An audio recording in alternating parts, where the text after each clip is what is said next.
El siguiente segmento tiene contenido o opinión. La entrevista en A Primera Hora. Analizamos los hechos del momento junto a sus protagonistas. Muy bien, 7:28. Más adelante estará con nosotros Jessica Jaramillo para seguir hablando sobre el proceso de remoción que durante la noche de ayer y madrugada del día de hoy desembocó justamente en una decisión del Consejo Metropolitano de Quito en contra del alcalde metropolitano Jorge Yunda. Antes, tomemos en cuenta y abordemos un tema que causa honda preocupación, porque Ecuador tiene una suerte de tradición de ser sentenciado o de perder laudos arbitrales que implica el pago de millonarias indemnizaciones.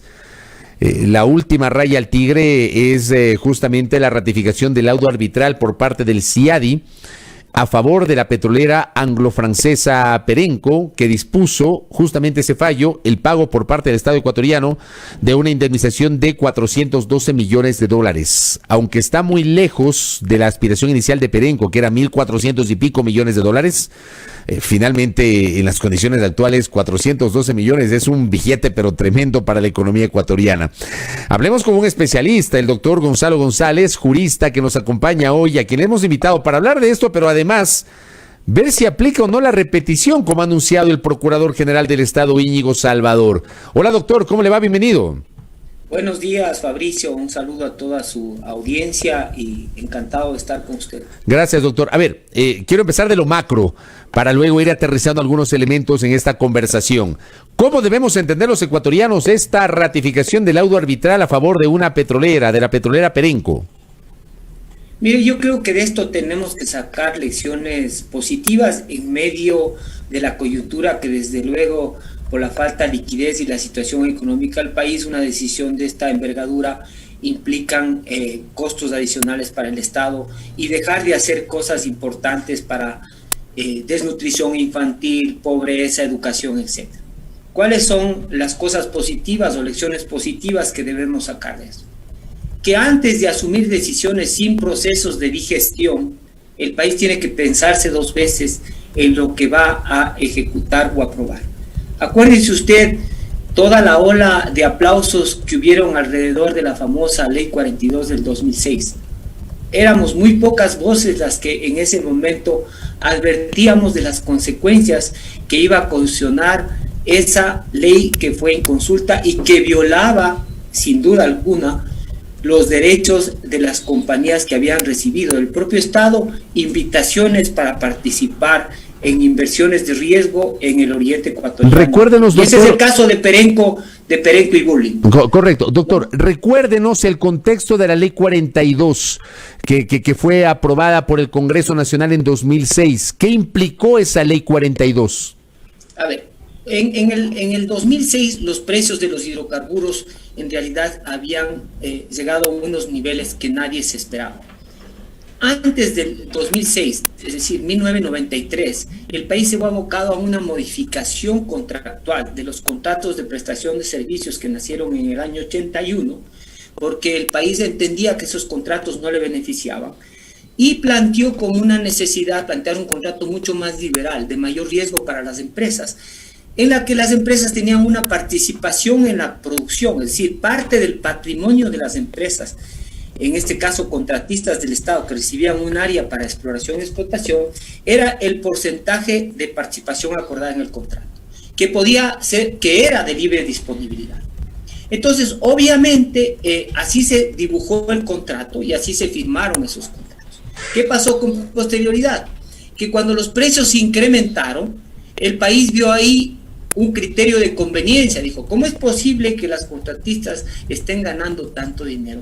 Y nunca entendió la ecuación económica, ni hizo cálculos adecuados para determinar cuál era el verdadero ingreso que tenían las contratistas respecto a las inversiones realizadas y cuál era el verdadero ingreso que recibía el Estado ecuatoriano en ese nivel de precios altos. Y lo que fue, antes de pretender una modificación negociada, es aprobar una ley que imponía a través de un recurso un poco artificioso, calificando esto como algo no previsto, que esos ingresos ocasionados por el incremento del precio eran unos ingresos no previstos por las partes y que consecuentemente, al haberse causado una excesiva onerosidad superviniente en contra del Estado, aplicando el viejo principio del rebus sic stantibus, era necesario instrumentar una ley que obligue a los contratistas a compartir con el Estado en al menos el 50% del beneficio obtenido por ese incremento del precio. Ese, al menos en la ley, debía instrumentarse a través de un reglamento. Y eso es lo que se hizo en el 2006 en el gobierno del presidente Palacios, y cuando se fijó en el 50%, 50%. ¿De qué? De la diferencia del precio al momento en que se exportaba el crudo versus el precio promedio que se consideró a la firma de celebración de sus contratos. Las compañías obviamente siempre impugnaron esa situación y manifestaron que es una violación a las reglas de sus contratos y que obviamente se reservaban los derechos pertinentes para presentar los reclamos en el momento oportuno. Posteriormente se modificó ese reglamento del 2006, en el 2007 ya era la presidencia del economista Correa, y se incrementó eventualmente por un periodo muy corto esa participación del 99% para el Estado al 1% de las compañías. Y eso desencadenó en los procesos arbitrales que hoy estamos viendo los resultados en el caso Perenco y próximamente seguramente en el de Burlington, porque acuérdese usted que en el bloque 7 y 21 del que nacen estos procesos arbitrales se firmó en un consorcio que estaba integrado por Perenco y la compañía Burlington americana. Correcto. A ver, en 2006 se aprueba la ley 42. La ley 42 sí modifica esta participación y establece 50%, ¿verdad?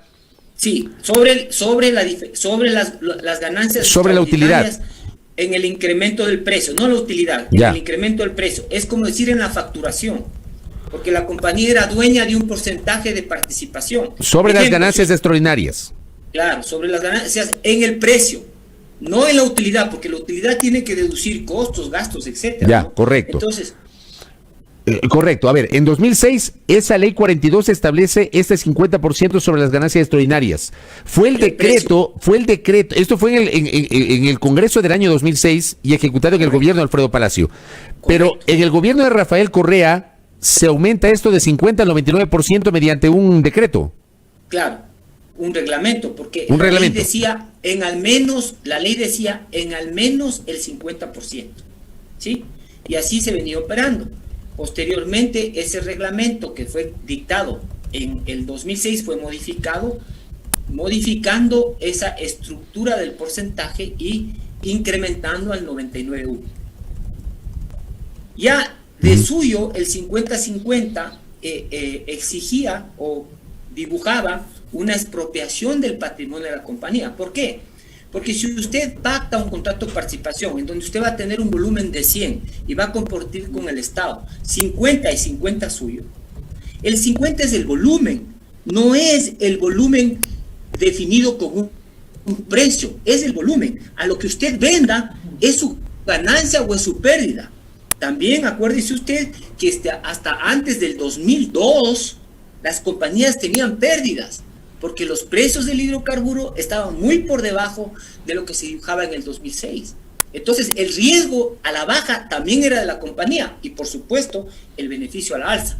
Pero mire, nadie dejó de entender la necesidad de ajustar esas participaciones por los incrementos del precio. Y en su momento yo comenté públicamente, usted creo que me invitó incluso en alguna ocasión, pero la necesidad de esa coyuntura obligaba a sentarse a conversar con las compañías, y habían dos ejemplos puntuales, Tarapoa y Palo Azul, en donde se ajustaba la participación de la contratista en función del precio, y las compañías estaban abiertas a un proceso de negociación. Pero acá se impuso esta ley y eso ocasionó no solo un arbitraje, varios arbitrajes.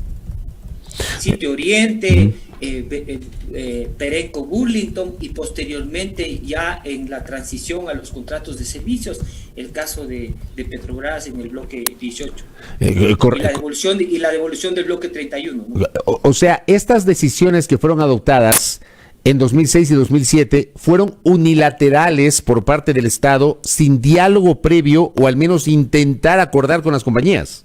Así es, porque fue mediante un acto legislativo. Usted sabe que las leyes no se consultan ni con las personas, menos con los inversionistas. El problema es que la ley termina rompiendo la naturaleza del contrato. Termina rompiendo el pacto o la regla del juego establecida en el contrato. Y esa es la consecuencia que hoy estamos sufriendo. Ahora, de esa consecuencia nosotros tenemos que sacar lecciones positivas, porque mire usted la situación. A pesar de esa situación, las compañías estaban dispuestas, ya una vez presentados los procesos arbitrales, entrar en procesos de diálogo para solucionar los problemas de manera directa con el Estado a través de negociaciones. Y en el caso puntual de Perenco se planteó una fórmula transaccional al Estado que implicaba retirar los arbitrajes y realizar inversiones adicionales en otra área, si es que le devolvían un área de la cual podría resarcirse el monto que estaba pretendiendo como indemnización, que desde luego era negociable. Y a todas luces una propuesta positiva. Ahora bien, ¿por qué llegamos a esto, Fabricio? Y esto se va a repetir si es que no nos deja esa lección positiva. Esto se va a repetir porque simplemente tomamos decisiones de conveniencia que rompen las estructuras de los contratos. El nivel de conflictividad que tuvimos hasta el 2016, me parece que se dictó la ley de remisión tributaria, fue resuelta con la ley de remisión tributaria, que evitó arbitrajes por cerca de $700 millones. Porque ahí también se iban a disparar arbitrajes por situaciones relacionadas con una forma curiosa, por decir de alguna manera, de interpretar la ley tributaria en contra de los ingresos de las empresas contratistas.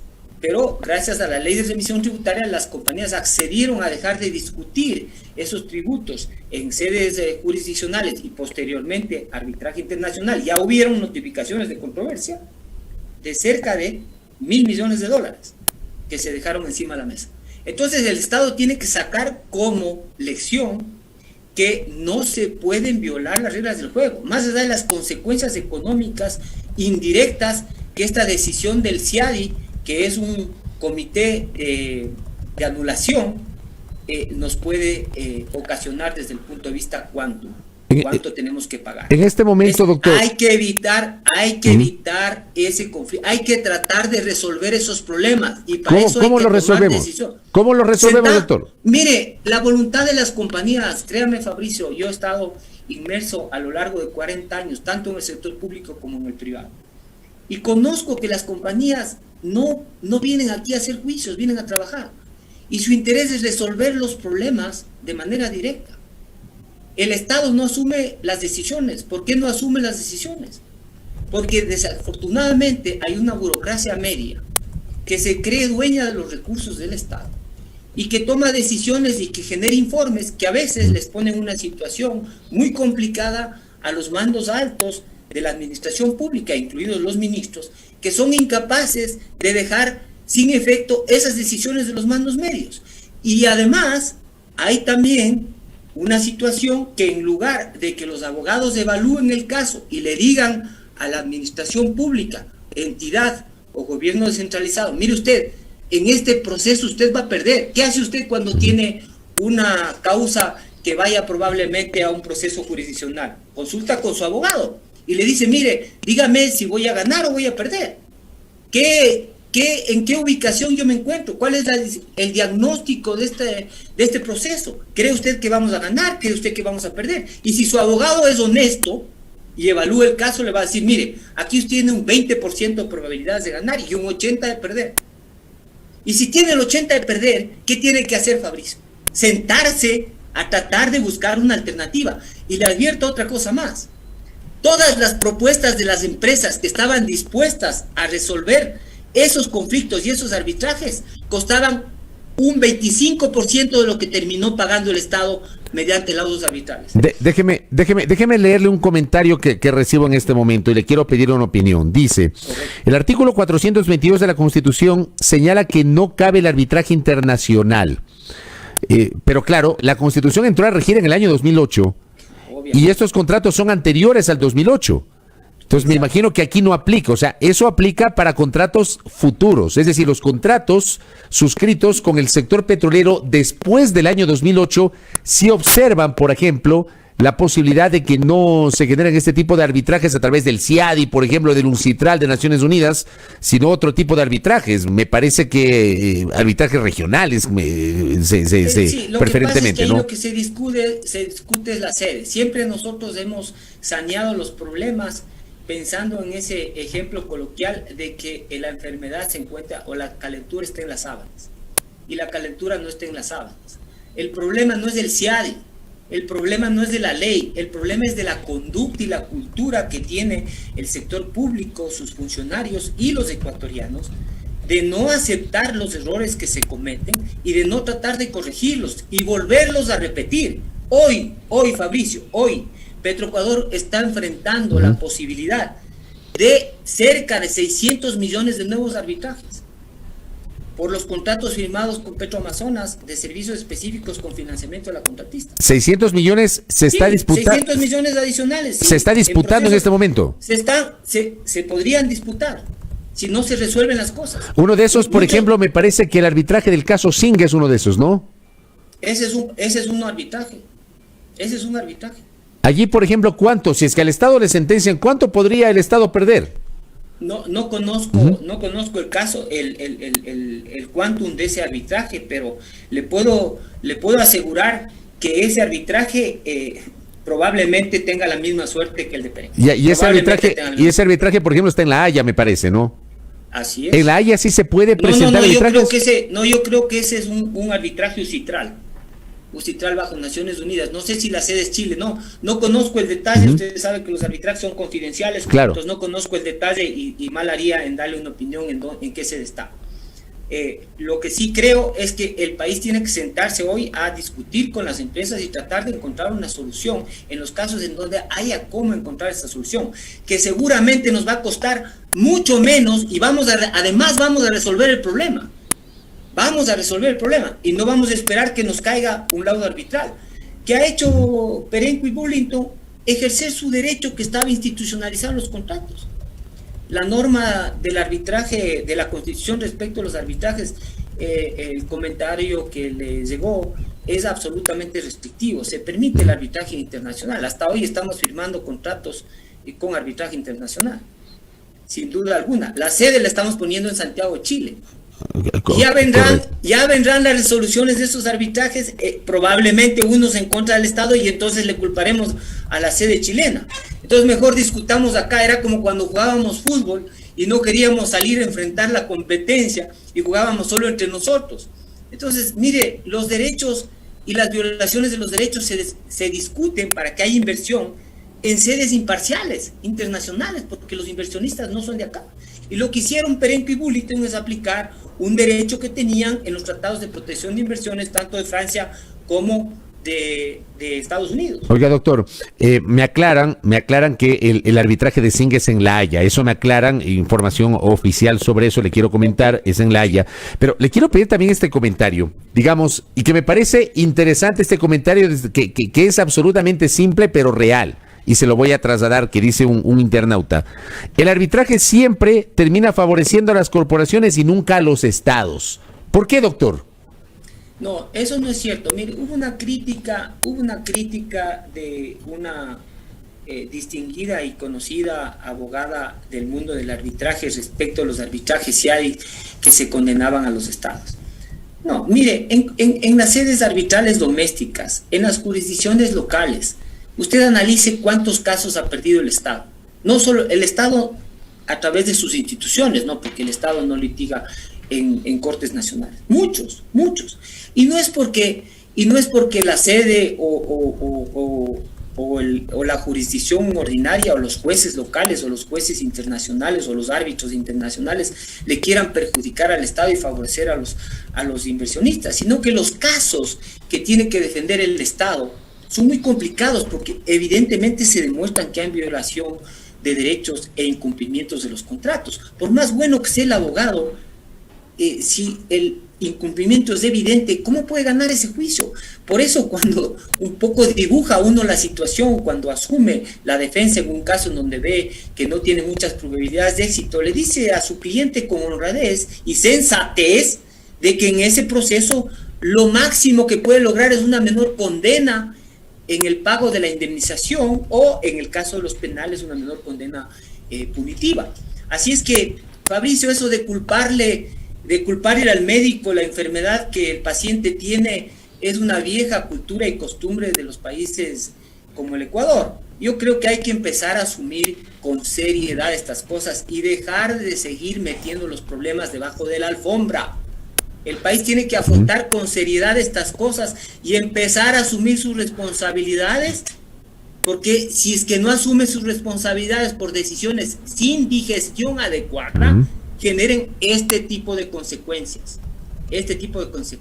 A tiempo se puede curar hasta el cáncer. Oiga, doctor, y con esto termino. La repetición. Ya, en este país siempre se anuncia la repetición. Yo me acuerdo y mencioné este ejemplo emblemático el otro día en uno de mis espacios, cuando la Corte Interamericana nos sentenció a los ecuatorianos, al Estado ecuatoriano, a indemnizar a los magistrados de la Corte Suprema de Justicia y a los vocales del Tribunal Constitucional destituidos en diciembre del año 2004. Esto fue en el 2013. Nos indemnizó a pagar, dijeron, vamos a aplicar la repetición. Han pasado 8 años y nada que ver hasta ahora. O sea, yo no conozco casos que se ejerzan a repetición. En las últimas horas el procurador Salvador ha dicho que va a comenzar el proceso de repetición. ¿Se puede aplicar ese proceso, doctor?